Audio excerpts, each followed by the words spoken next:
Hi everybody, I am delighted to welcome you to our 2021 Skyscanner on-air trans and non-binary travel panel.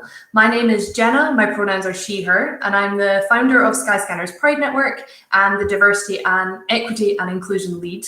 I identify as a queer cis woman, and I also run an LGBTQ plus travel blog, which is the Jenna Way. So I am delighted to have the honour of moderating today's panel and to be talking about a topic that is very much a passion of mine. So at Skyscanner, we've been on our journey with Pride and LGBT inclusion for the last 5 years, and after the success of our first ever virtual Pride event last year, I'm delighted to be continuing the conversation and diving into a new topic today with some incredible panellists. We'll be chatting with 4 exceptional people from within the LGBTQ plus community about what it's like to explore the world as a trans or non-binary traveller, and as well as what allies can do to support them on their journeys. Pride began as a protest against the marginalisation of LGBTQ plus community, people, and over the past 50 years, we've made incredible progress towards equality, but by no means are we there yet. Being LGBTQ plus is still illegal in 72 countries, and same-sex marriage has only been introduced in 29 of those. Further to that, the marginalisation, especially of trans and LGBTQ plus people of colour, continues across almost every area of life, from healthcare and housing to employment and protection against discrimination. And of course, in the context of this particular event, travel. So over the next hour, we'll be exploring a series of different aspects related to traveling as trans or non-binary person, with some incredible influencers and experts on these topics. It's important to us that while we highlight some of the nuances and the barriers that might exist, we also celebrate the joy and the positivity that can come from traveling as a trans or non-binary person. My role here today is to speak as little as possible and to pass the mic over to the wonderful folk who have agreed to share their time, insights and stories with us today. I cannot wait to learn from everybody, and I speak with sincerity when I say it's an absolute honour to be moderating this conversation today. So before I introduce you to our panellists, I just want to cover a couple of housekeeping rules. First and foremost, this is a safe space, and we will maintain a zero tolerance policy for any derogatory behaviour, abusive or offensive questions, and they won't be permitted or shared with our panellists. The session will be recorded, and this allows us to make it accessible to anyone who's unable to attend today live, and leave it on our site as a resource for anyone who might wish to hear the great insights that our panellists have had in the future. And so with that, I invite you to sit back, listen with an open heart and enjoy. I'm gonna just jump right in, welcome our panel, and thanks everyone so much for being here today.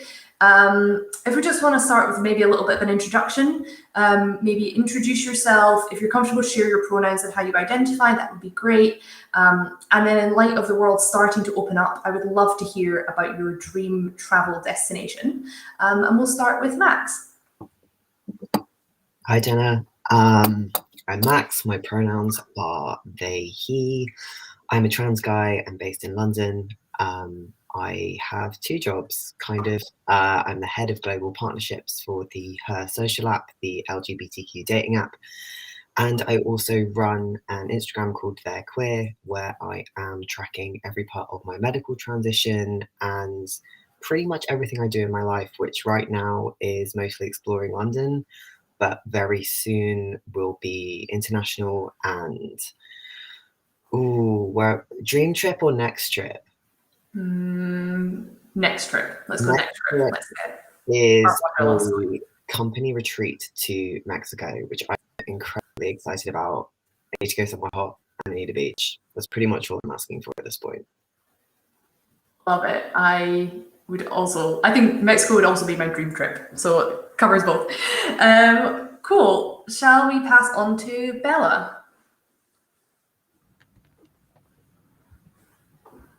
Hi everyone, my name is Bella. I'm originally from Bangkok, Thailand, actually, and right now I'm based in Hong Kong at the moment. And my personal pronoun is she, her, and I identify myself as a woman. And right now, my friends and I have co-founded the organization called Inclusive Tourism Asia Limited, which is actually the tech startup for LGBTQ communities in Asia, because we want to promote LGBTQ inclusion and diversity and friendliness for the travel destination in Asia. And also, I'm doing a PhD candidate in the Hong Kong Polytechnic University. And yeah, this is like just a brief introduction about myself. So nice to meet you all, and thank you very much for the opportunity to speak in the panel. Thanks so much. We'll pass to Gio. Good morning here. Thanks for having me on this panel. My name is Gio Santiago. I use he, him, his pronouns. And I am the founder and CEO of Meta Center Inc., which stands for Motivate, Educate, Transform, and Advocate. It is a nonprofit I started about 5 years ago geared towards assisting transgender and gender nonconforming youth and young adults ages 5 to 25. I'm also the new youth sports director for Studio West 117th, which is a huge LGBTQ hub that is going up here in the Cleveland area. And so I will be running the LGBTQ youth sports out of the field house. So super excited about that. And a professional public speaker, fashion model sometimes, and just all around doing too much type of guy. My travel plans. So last year for my birthday, I was one of the people who got COVID really quick. So like not got it, but like the quarantine happened, here. My birthday's in April. We locked down late March, and I was supposed to be in Puerto Rico. So next trip has to be to Puerto Rico to kind of just like get those travel plans really back jumping for me. So, yeah. Nice. I love it. I've never been to Puerto Rico, so I will live vicariously through you when you make it there. Amazing. And last but not least, Zoe.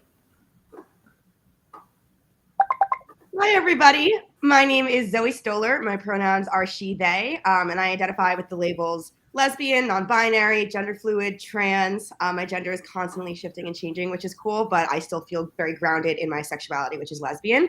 And I am an LGBTQ writer, educator, speaker. I share education about the LGBTQ and mental health communities on social media. You can find me at Zoe Stoller on all platforms. And in 2 weeks, actually, I am starting a new journey. I'm going to graduate school for social work, which I decided relatively recently based on the LGBTQ education and activism I was doing on social media. I just became so passionate about it and decided I want to pursue this full time. So I'm super, super excited about that. And if I could go anywhere in the world right now, I would probably go to Paris. I'm a sucker for Paris. I love it. Amazing. Thank you so much. Bella, I realize we skipped over your next travel or your dream travel. So maybe we could hear from you on that one, and then we'll jump into questions. All right. Actually, that is very tough question because actually I like so many, destination in the world, but I'm more into the cultural stuff. So that's why I like, to go to places that have a full, history and then, like interesting cultures. So, but basically I like, traveling in Asia, like for example, like Japan or mainland China or Southeast Asia. I'm originally from Thailand, right? So I like to traveling around Southeast Asia because actually, culture are pretty diverse in different places. And then, Asia is one of the most kind of diverse continent as well. So that's why I like to explore this kind of stuff. For the next travel, probably I might go to the short haul destination first because due to the travel restrictions, right? So probably I might go somewhere around like probably Taiwan or Korea or something like that. Amazing. Cool. Right. Well, thanks so much everyone for being here today. We've got everyone's faces up on screen now. It's amazing. And we're just going to hop in. So the first question I would love to hear some perspective from you all on is what would be sort of one consideration or an action that you take as a trans or non-binary traveler that some folk who are listening or watching the call might not have thought of or be aware of? And Zoe, can I come to you first? Yes, definitely. So I think that the main thing that I do when I'm traveling is unfortunately suppress my trans and non-binary identity. I definitely pass for a cisgender woman. I still have like an F on my passport and all of that. And I don't feel comfortable just yet, if people say like, oh, miss, come here, or woman, come here. And then like, I say like, no, that's not me. Like, I don't feel like I'm at a space where I feel like completely safe doing that. And so it's rough that I kind of have to just lean into like the privilege of being able to just pass as, a cis woman, but sad that, I have to kind of push down a part of myself in order to travel safely, Yeah, for sure. Thanks for sharing that. Gio, do you have any thoughts or anything else? Yeah, so for me, it's the body scanners, as someone who is trans and very easily masculine identified, which is, how I prefer it. But the body scanners are always tricky when you pack. And so being someone who wears a pack or going through the scanners, I have to always think like, okay, how is it positioned? Am I good? And so sometimes I try to go to the restroom before to make sure, it's in like a secure spot. So that way it's not going to flag the sensors. But then when it does, how do I proceed with that? And so there's been a few occasions where I'm like, okay, I'm good to go. And I'm going to get through the scanner and it's not going to be anything different. And then other times where I will be in the line and I'll be like, I know it's going to go off and I'm going to get pulled to the side. And so just kind of how you navigate those situations really. And so I've had some interesting experiences with that, and only one was slightly negative, but then I, have a good way of spinning things back on that person. And so once they like start to do the check, and then I'm just like, okay, I'm telling you now what this is like. And then they're like, yeah, whatever. And so then like pulled me off into the room, and I'm just like, hey, I'm trans, I wear a special prosthetic. This is what it is. And they're like, and I'm like, I can show you. I don't care. You're going to be more uncomfortable than me. And then they never believe you until it happens. And I'm just like, I'll just like whip it out right now. And then you're going to be embarrassed. And so then when I do, and so one guy was just really like very adamant. And I was just like, okay. And then he just really was there kind of like starstruck when it happened. And I'm like, and can I pull my pants back up now? So that's the one thing that for me, I'm just like in my head, okay, do I go to the restroom before I get in line, or do I just chance it? So yeah, and sometimes I just chance it. Yeah, for sure. And I guess just for a little bit of context, I know a lot of us have spoken ahead of today as well. For anyone who's listening to the panel and wondering like, why would the body scanner be a problem?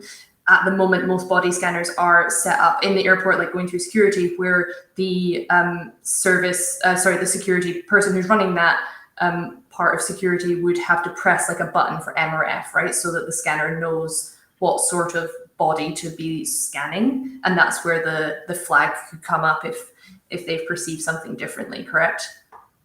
Just for anyone who's not familiar with why that might be a problem. Yes.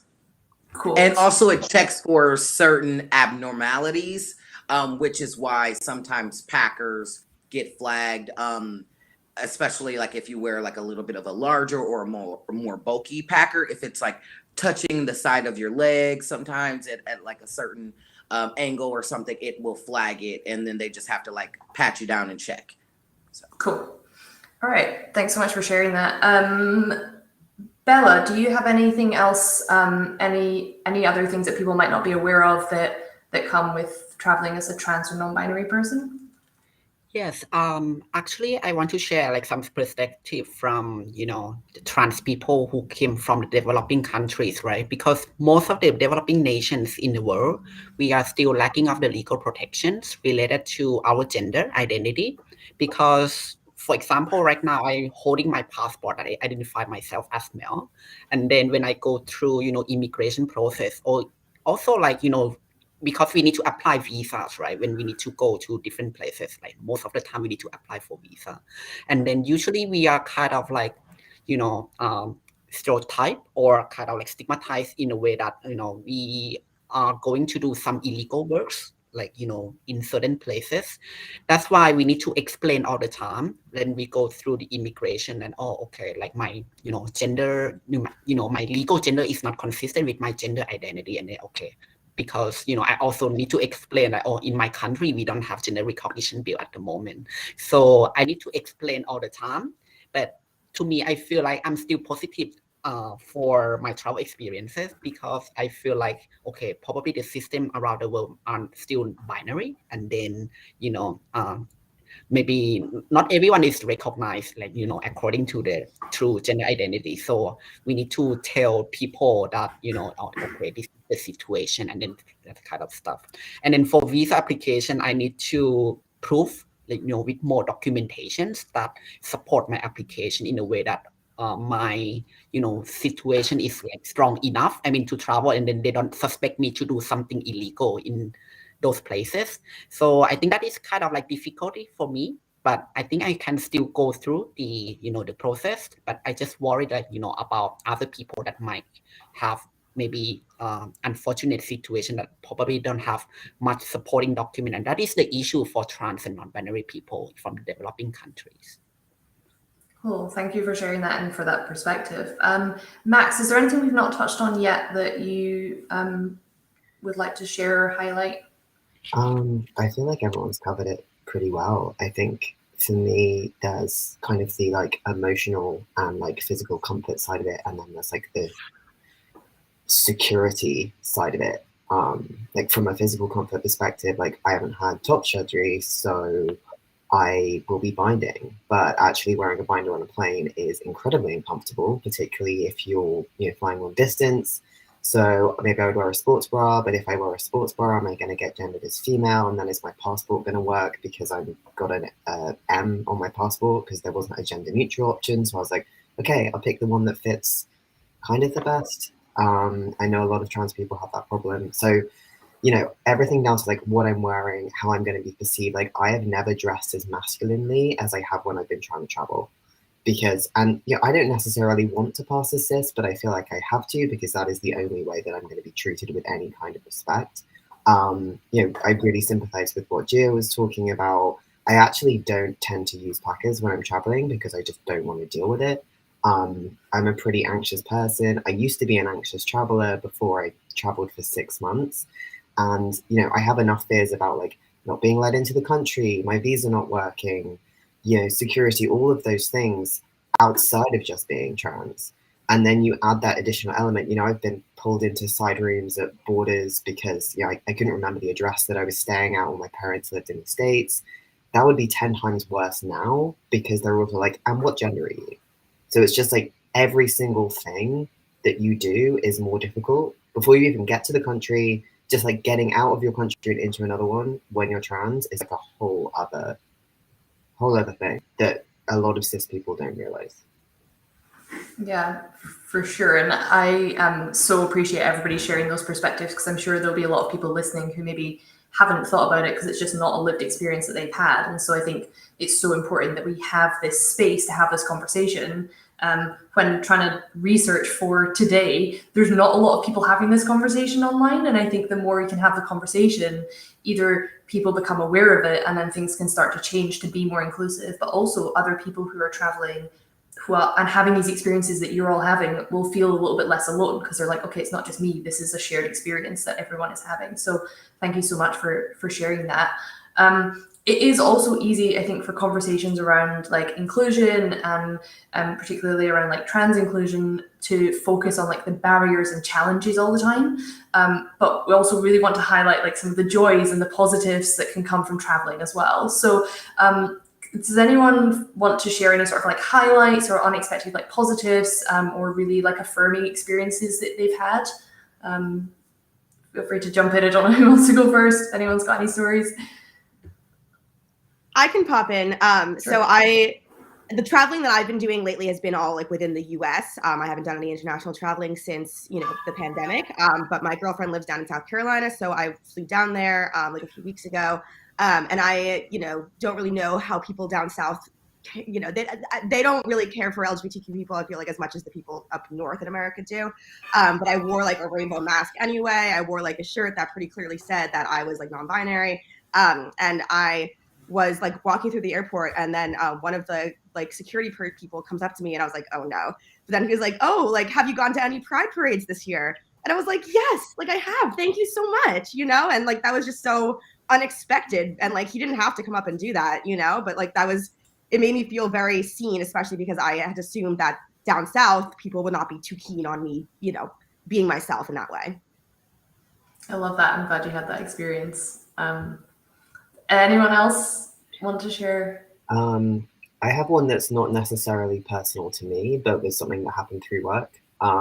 So, like I said, I work for her. I am the head of partnerships, and we have a promotional partnership with Visit Miami.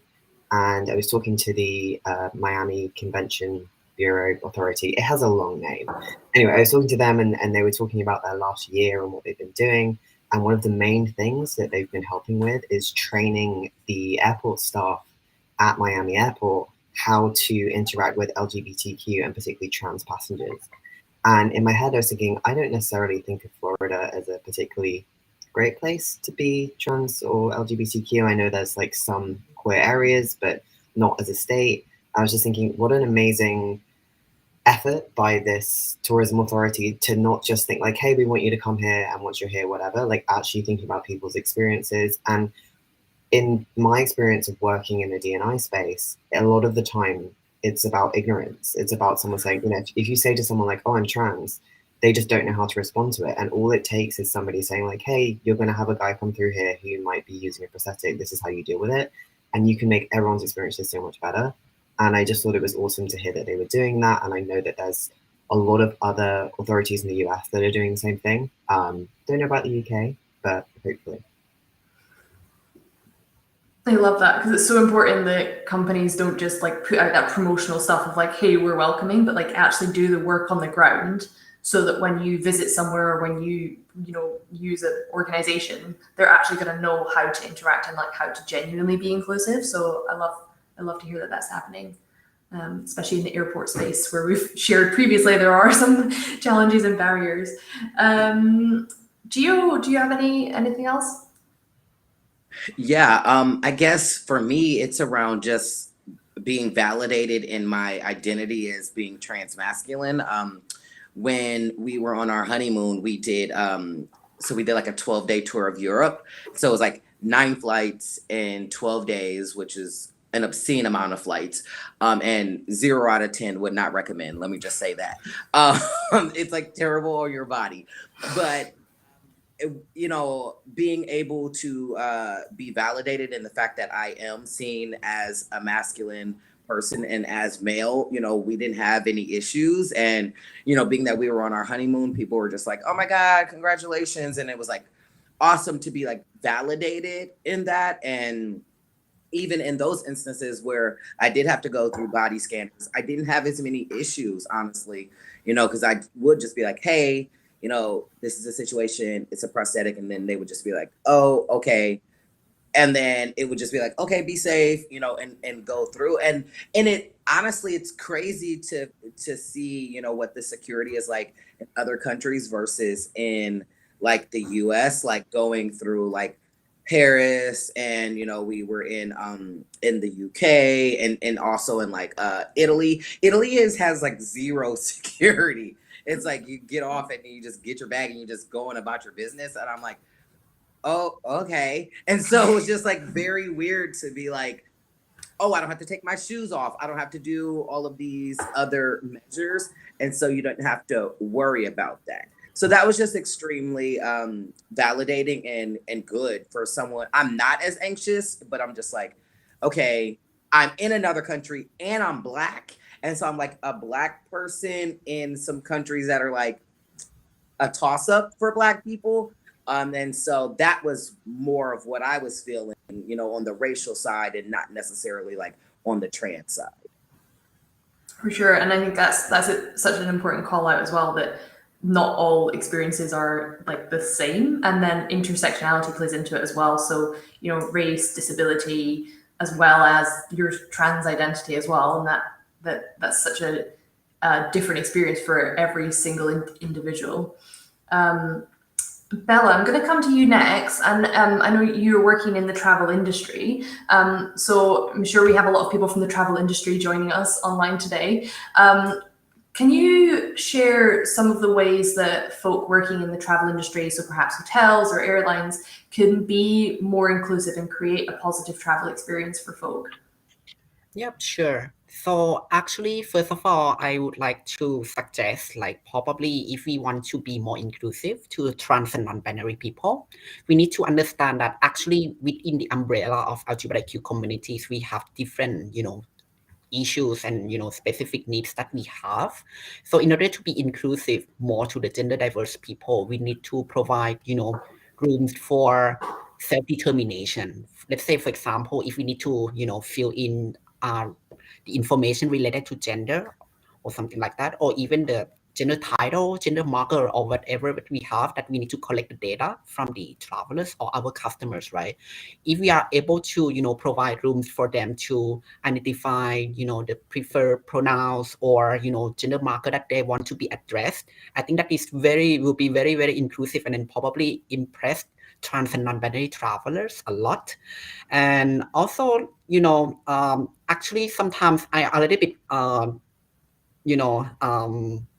feeling like actually sometimes gender information might not be useful for every occasion, because actually when we want to identify the person, right, in terms of the security, or when we want to record the information from your customers, actually gender information is not necessary all the time for identifying the person. But right now we have so many advancement of the technology that we can collect the biometric information. For example, we don't need to use the gender information at some points, and then we can be more gender neutral, as much as possible, and then come up with probably without any assumptions. If you see like inconsistency between the legal gender or the gender identity like that they express like in persons, so when you treat the customers, we need to treat everyone equally without any bias or assumptions that okay, it's a male or female or something like that. So I think that's going to be the suggestion that I would like to give to the practitioners. Thanks so much. Does anyone have any other thoughts on how the folk working within the travel industry, so again, airlines, hotels, could be more inclusive? Yeah, so I've worked with a company called Hospitable Me. So like myself, my wife Elise, Meg, a few other pretty well-known travelers, and so just really talking about promotional materials, marketing, what that looks like, how you greet a guest, like maybe when they come into a hotel or an airline, like don't assume that you see a couple and they're two female identified individuals or two male identified individuals and that they need separate beds.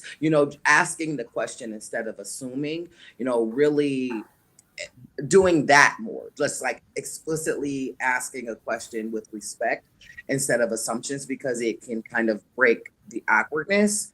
Because sometimes you might get to a room and you'll be like, wow, they gave us 2 beds and we only needed 1. And then that can be uncomfortable going back down to say, actually, I want to move rooms because I want to be able to sleep with the person that I came with. And so then that's uncomfortable and awkward for both parties. We also talked about it being like very genuine and all year round, not just in Pride Month. So like we see that sometimes in Pride Month, people are like extra, rainbow washing, and they're just like, oh, we're so inclusive. But like, are you this inclusive in October? Like, I'm still traveling in October. Or like also having like materials of like LGBTQ sites around, like, because there are allies who travel, and they might want to, go visit this, somebody who might be traveling might not know exactly where Stonewall is, and they might want to visit Stonewall, so just because it's a part of history. And so just really like having some of those types of pamphlets and material out where you have all these other pamphlets is important. Yeah, I love that. I remember walking into a hotel once and they had like Pride flag and then like a little area where there was like brochures of like local sites, and it just immediately made me feel like, oh, okay, this is like one, somewhere that I can just check in super comfortably, and then 2, somewhere that goes beyond just putting the Pride flag up in the month of June. I think I can see everybody nodding to that one. I think that's fairly unanimous of being LGBTQ plus inclusive is all year round. It's 365 days a year. It's not, you know, a great marketing campaign for June, tick done, let's wait till next year again. So I saw a lot of nods and smiles on that one. Cool. If we, moving on, thinking to folk who are on the call who are maybe like allies or friends and family of trans and non-binary folk, can you share any like advice or tips on how absolutely everybody, whether you work in the travel industry or not, can be an ally or be supportive whilst traveling, just in general? Zoe, I see you nodding. I can come to you first. Yeah, well, I think the first thing that I thought of was if you're traveling with a trans or non-binary person, I think it's really important that you kind of, you know, position yourself as like a supportive person. You know, whether or not your friend kind of experiences something bad or something good at the airport, I think it's a wonderful idea to let them know, you know, like whatever you need, like I'm here for you. If something bad happens, if you want to like decompress, I'm here for you. If you want me to help, like stick up for you, if, you know, a TSA person comes over, like I got you, you know.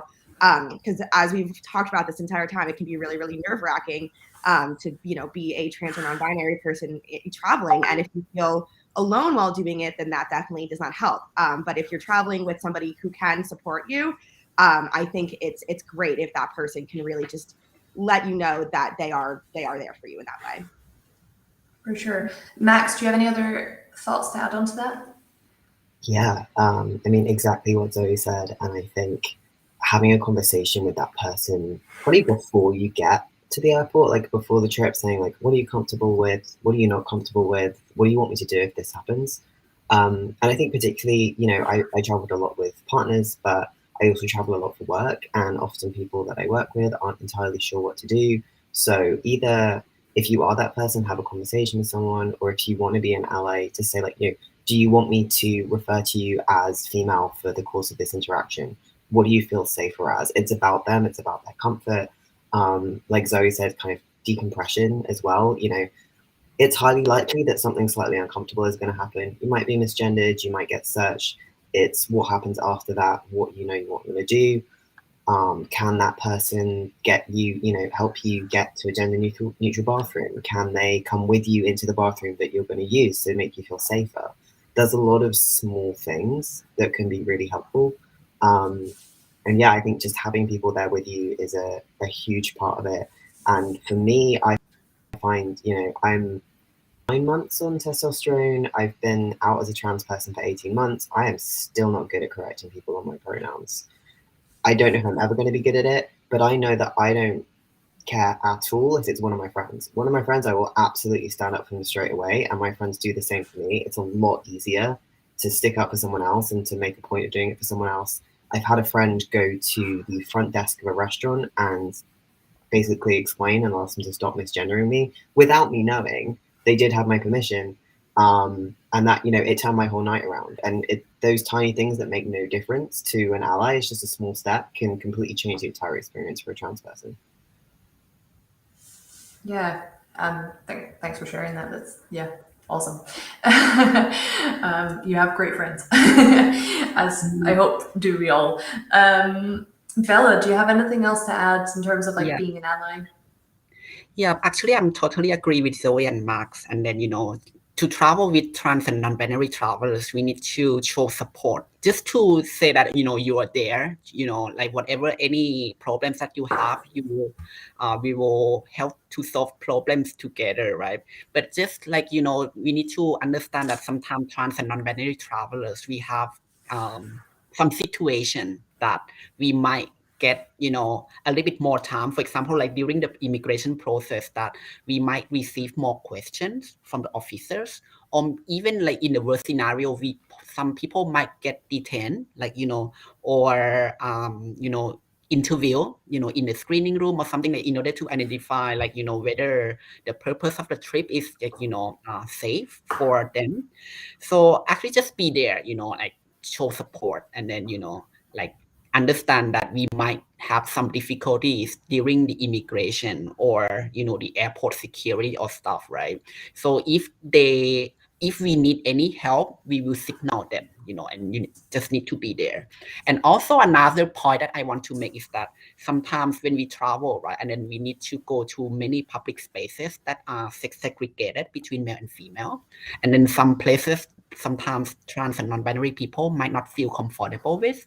So probably we can ask, let's say, for example, I can give some example, like when we travel to Japan, let's say, for example, that we go to onsen, hot spring, and then sometimes we need to expose our gender or, our body, right? And sometimes it's not comfortable for everyone. So we just need to, are sensitive to that, like by asking whether you feel comfortable, like, to go to those places that, segregate people between male and female, or do you feel comfortable to, show your gender identity or at some points. So yeah, so traveling with them, we need to understand more, like, difficulties, we don't want to be the burden for other people as well. So you don't need to show like any, sometimes like don't need to feel nervous when we face this kind of difficulty. Just be there to support us, and that I think that would be great enough. Amazing, cool. I think the message has been loud and clear on supporting and listening. Gio, I see you nodding. Do you have anything else you want to add, or? Nope, just uplifting everything that the other three individuals said. Amazing, cool. We're going to move to the Q&A section in just a minute, and we'll bring that up on screen. But I guess my last question for you all is, we've spoken, I guess, to the industry and to folk who might be working in the travel industry. We've spoken to allies, to the trans and non-binary folk who might be watching today as well, and hearing your stories and hearing all the stuff that you've shared. What advice or tips might you have for them if they maybe feel a bit apprehensive or nervous about traveling, to reassure them and support them? Who wants to jump in first? I'll jump in. Go. My first one is that it's worth it. As long as you're safe, it's worth it. There, in my opinion, is nothing quite like traveling and the experiences you can have. I traveled for 6 months, and it pretty much made me realize that I was trans, because I had some time out and I was in a different place, and I was like, oh, okay, I see this now. This makes sense. So it was pretty life-changing for me. I think, like I said, as long as you can be safe, as long as you can, not be putting yourself in like extreme emotional distress. If you have to be a bit uncomfortable, it's probably going to be worth it. I think there's a lot of reasons why traveling can be uncomfortable. Nobody wants to be on a 13-hour flight, but everybody wants to be in like Singapore. So it's definitely worth it. And the other one I think for me is, don't feel guilty about what you have to do to be comfortable. I think it's very easy to be like, I'm not being authentic to myself, my non-binary identity. I feel guilty when I really try and look male, because it's not actually really what I want to be. Like, I would rather pass as male than female, but I don't identify as male. But actually, if I have to do that to be safe, that's fine. It's one small part of your life. You kind of have to play the game. And as we're doing things like this, the fact that this is happening means that things are getting better. But whilst things are getting better, if you have to do a certain thing or be a certain way to be comfortable, that's okay. I love it. I think I want to put just like all of that on a poster and then just put it like up on my wall. Cool. I know that Gio was having some power issues earlier, so we may have lost him. But maybe we could come to Zoe for now, and hopefully he'll rejoin us in a sec. Yeah, definitely. I agree with everything Max said, and the thing that came to my mind is kind of similar, but I'll like frame it in a different way. So if you are watching this and you are, worried about traveling, worried about, being your authentic self, but also, getting to your destination, I think just keep telling yourself that you deserve to travel. You deserve to see the world. You deserve to have every experience that any other person would have. And as Max said, it might take some extra discomfort and challenges to get there, but you deserve to get there. And keep telling yourself that even if things get really tough, you deserve to go on the trip of your dreams. And I know that you can make it. I love it. I wish we'd held those questions to the end because I'm like, these are like mic drops. Bella, what would your advice be to fellow trans and non-binary folk who are traveling? Sure. So especially for trans and non-binary travelers who came from the developing countries, right? I think I would suggest that you probably prepare, the documents that kind of support, your itinerary. Like for example, let's say if you have the booking confirmation of the hotels or the flights or every ticket that you can provide, just in case that you got questions from the immigration officers, right? You can prove that, actually, our trip has been well planned and then everything is so organized, and, we can prove that actually we are, as you said, like deserve to travel, right? So sometimes when we get any kind of difficult situation like that, we can provide a proof that, we come for traveling and this is like supposed to be for everyone, right? But just in case if you are, anxious about traveling to kind of like dangerous places that you might think that those places are not friendly to trans and non-binary, you can also prepare the contact, of, people that you might, this talk with, like in case of emergency. For example, if you go to these dangerous places, you can prepare some, contact details of your consulate. If you need any kind of emergency support, right? Or any friends or family relatives that you can call, like just in case in emergency, right? We can ask for help if you really need one, right? And then also another thing is that we need to be open-minded because not every country is the same. Probably some country, their system is still binary, and that is kind of like a reality that is not ideal for, trans and non-binary everywhere, right? So we need to be open-minded and then try to, understand that, sometimes we might face the obstacles related to our gender identity or presentation, right? So just hang in there and then, try to think in the positive way that, it might happen, but we can overcome it and then, travel, as, positive as possible. That, that it would be like a suggestion for me. Thank you so much. Yeah, hopefully having this conversation today will inspire and empower even more people to travel and see the world, because it for sure belongs to everyone. I think Gio is going to try and rejoin us in a sec. Oh, maybe. Yeah, he messaged that he lost power and can hear but can't see because he's on the hotspot on his phone. Cool. I think what we'll do is we'll move to the Q&A, and then if we get Gio back, we can wrap up with some of his advice to trans and non-binary travelers as well. So cool. So we've had some questions in from our audience and from some of our folk at Skyscanner as well.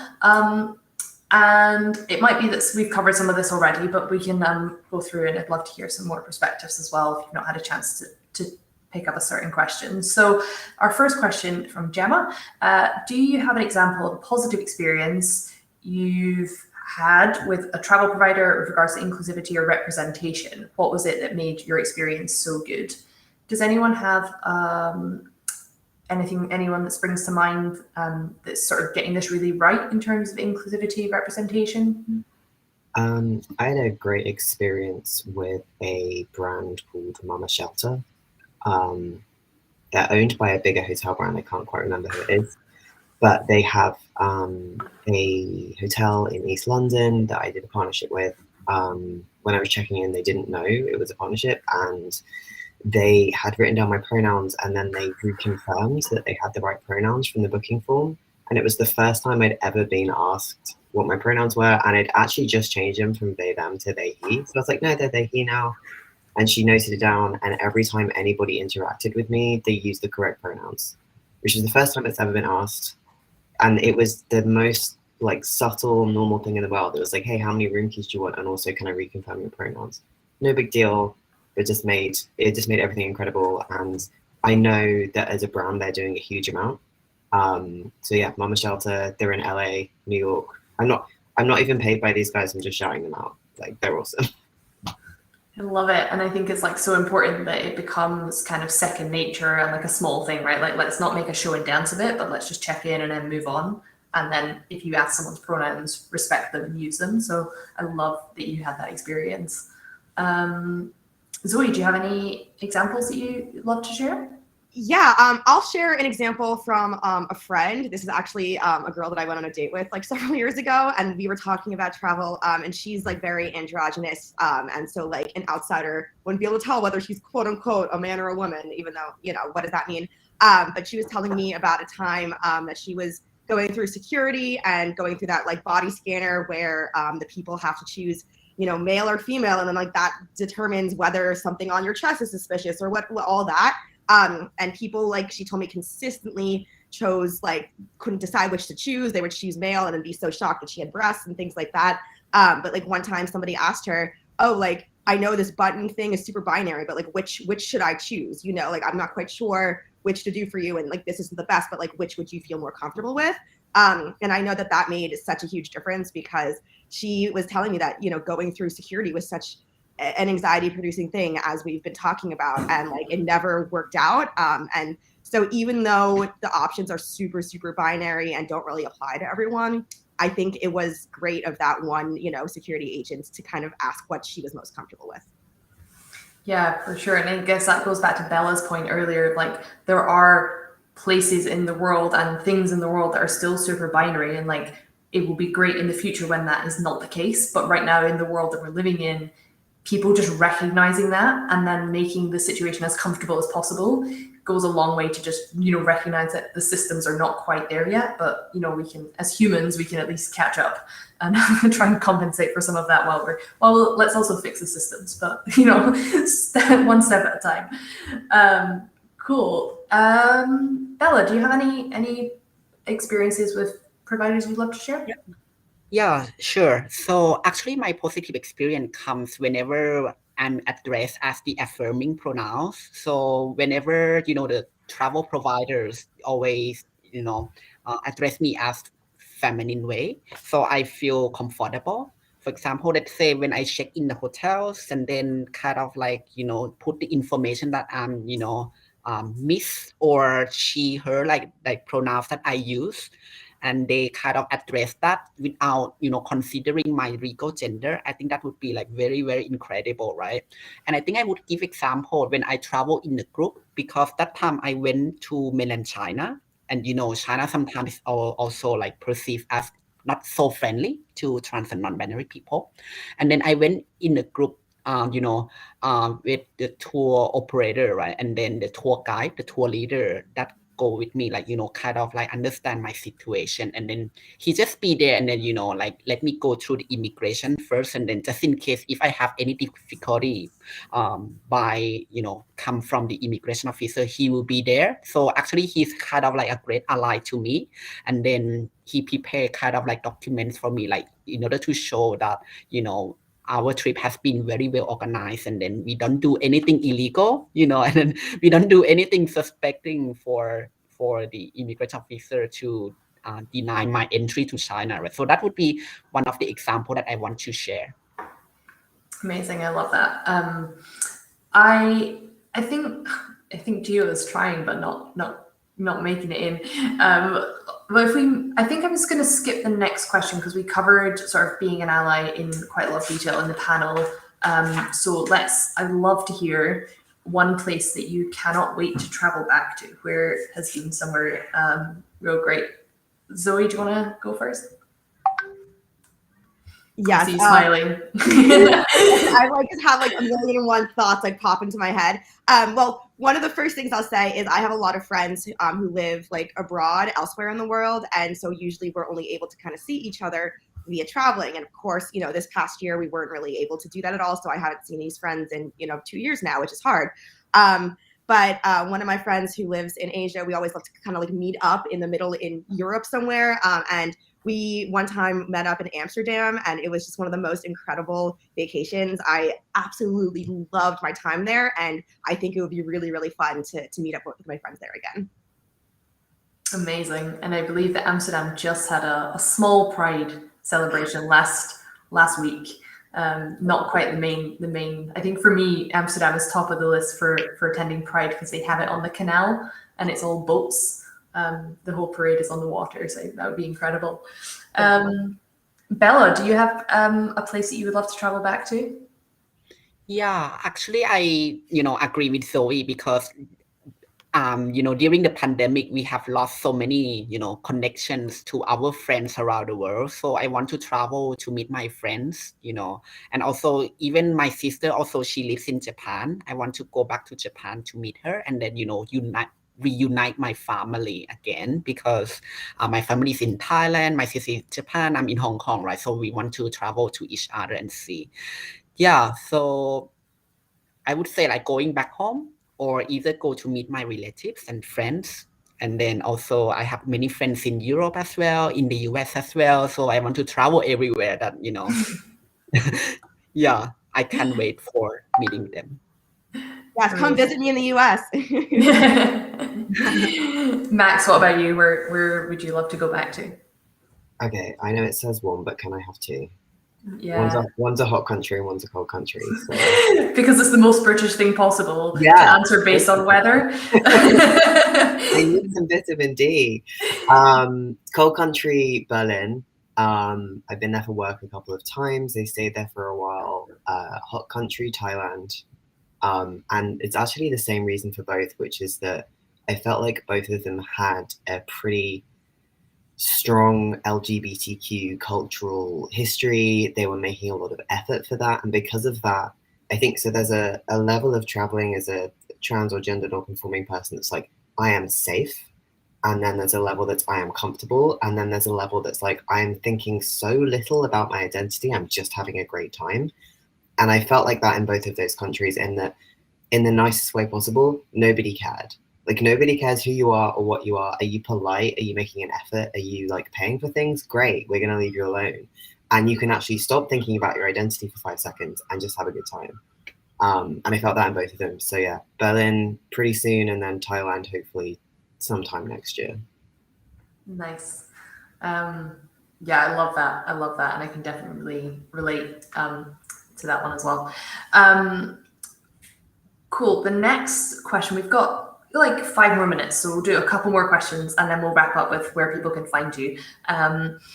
The next question we've got is around sort of prepping. So I think we've covered a little bit of this I think it was touched on right at the beginning around like Max, especially you spoke about that mental preparation. But I guess like, yeah, I'll come back to you, Max, first. Like, what does preparing for travel look like? So like making those choices, deciding where to go, what businesses to use, things like that. What does that look like?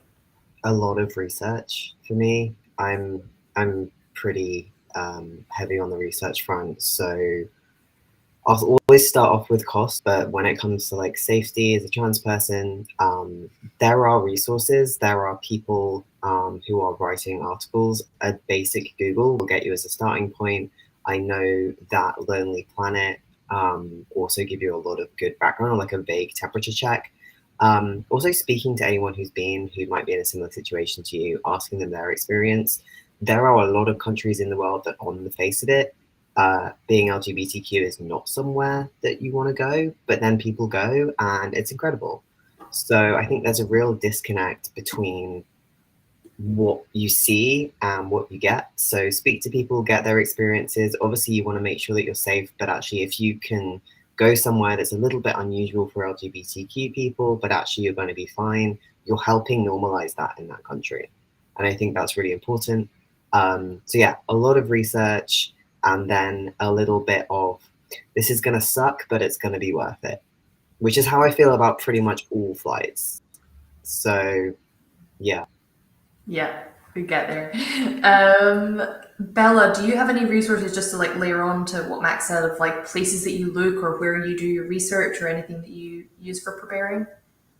Yeah, I think apart from doing the research, right, you can also talk to people as well that have been to those places, right? If you are still not sure whether it's safe or inclusive enough for you, you can talk to your community fellows that have been there already, or probably, right now we go everything online, right? So we can search for information.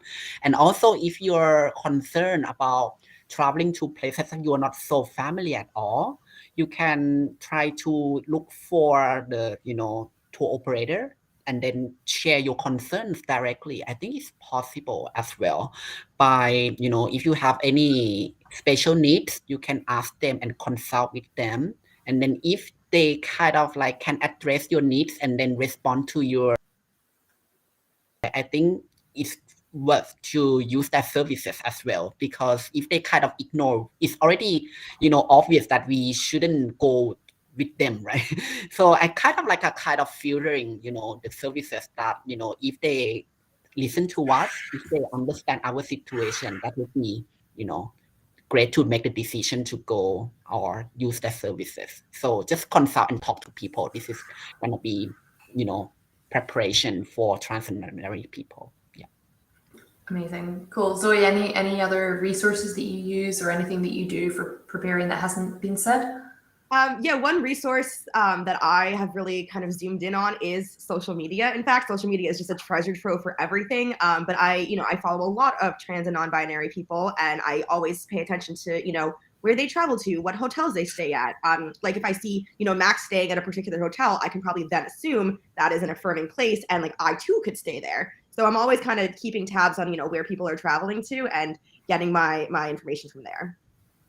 For sure. And yeah, I would echo that right back. I think I personally have learned a lot from you and the social media content that you've been putting out recently. So thank you for being one of those people for everyone else as well.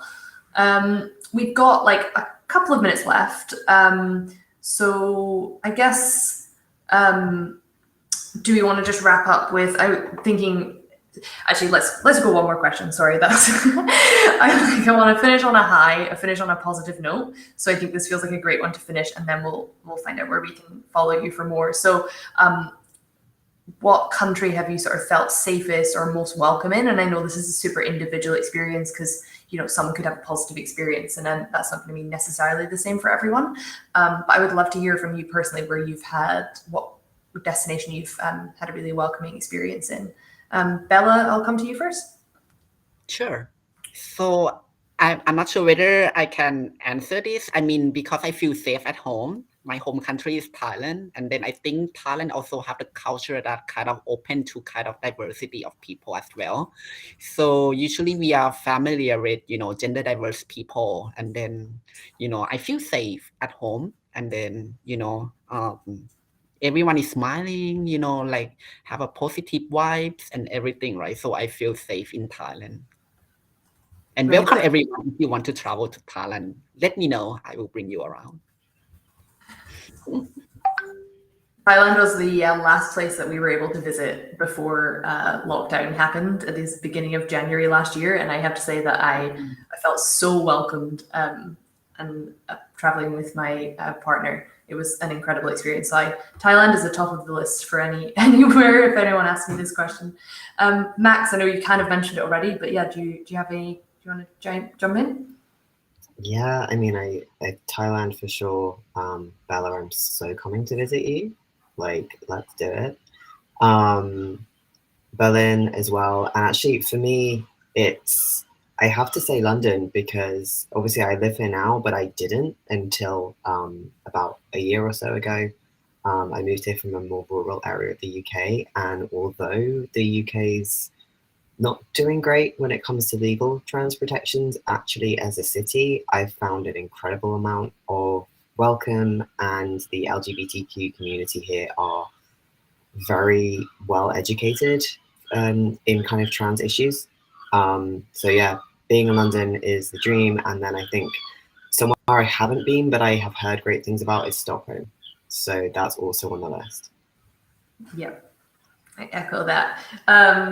Zoe, let's hear from you. Yes. So as I said at the very beginning, when I'm traveling, I tend not to openly reveal my trans and non-binary identities. But that's something that I want to do as I, travel post-pandemic. I definitely want to visit Thailand. I definitely want to go to all these countries and be myself and see kind of what happens. Because so far I have felt safe and welcome in, I guess, anywhere I've traveled because I pass to be a cisgender woman, and nobody can question me really, because gender is not necessarily something you can see from a person. But I want to experience traveling as me, so I'm excited to try that out. And see what countries I do feel safe in. But I definitely will be visiting Thailand, though, Bella, definitely. Yeah, welcome. Amazing. Cool. Well, I think that's us at the top of the hour. So thank you so much for your time. Thank you so much to Gio as well, who I think is unfortunately still having some tech issues with the power. So I don't know if we're going to be able to get him back up. But can we just wrap up with hearing from you about where people can follow you, where they can learn more? I'm sure that everyone will want to hear more from you after today. So Bella, we'll start with you. Where can people find you and follow you? Yeah, so actually we have several social media platforms. As I said, that we are doing something related to LGBTQ inclusive traveling in Asia, right? So you can just type Facebook or LinkedIn, LGBTIQ plus tourism Asia, and then you will find our activities. You will find, information or news and updates related to, LGBTQ inclusive travel destination in Asia. And also we have Instagram as well. You can just type LGBTQ tourism Asia and then you will find us. Amazing. Cool. Zoe, where can we find you? You can find me at Zoe Stoller on all platforms. Zoe, sorry, it's my dog. ZOESTOLLER. Zoe, yes, Winnie, my dog, does not like when I do not pay attention to her, of course. But yes, it's just my name on all social media platforms. Amazing. And Max, where can we find you? I am They're Queer on everything. THEYREQUEER. Amazing. Cool. Well, thank you again so much for your time today. I know I've learned a lot. I hope that it was helpful for other people listening as well. And yeah, wishing you all the best of luck. I'm sure we will chat again very, very soon. Thank you so much. Thank you so much. Thank you.